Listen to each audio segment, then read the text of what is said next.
Guys, may naipon na tayo mga ka-idol na palapa ng niyog.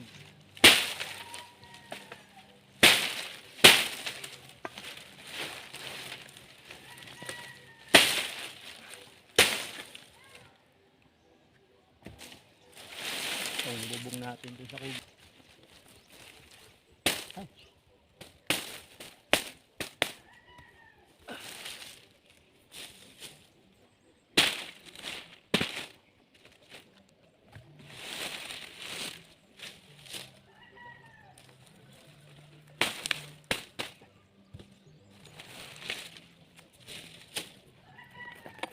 Ayan guys, may naipon na po tayo mga palapa, no?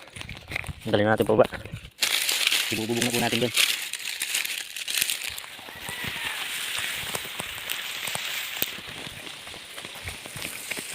Ito na guys, at nilalagay ko na nga po ang mga palapa sa ating ginagawang kubo-kubo, ano? Ayan, sinasalansan ko po yan ng maayos para po maganda ho ang pagkakasalansan at hindi po gaano tagusan o ang init ng araw, kasi wala nga po di itong bubong sa pusong ito. Kaya po ang ginawa ko, nilagyan ko na po ng kubo-kubo habang naglalaba ka at inaabot na po ng tanghali sa paglalaba, meron na pong pandong, hindi na po mainit mga kaidol. Siyempre napakaalwang gumawa na diyan o maglaba, maligo o maghugas o mag-is-is ng mga kaldero at kawali mga kaidol. Diyan guys ay malapit na po kung matapos dito sa paglalagay ko ng palapa sa ibabaw, ano.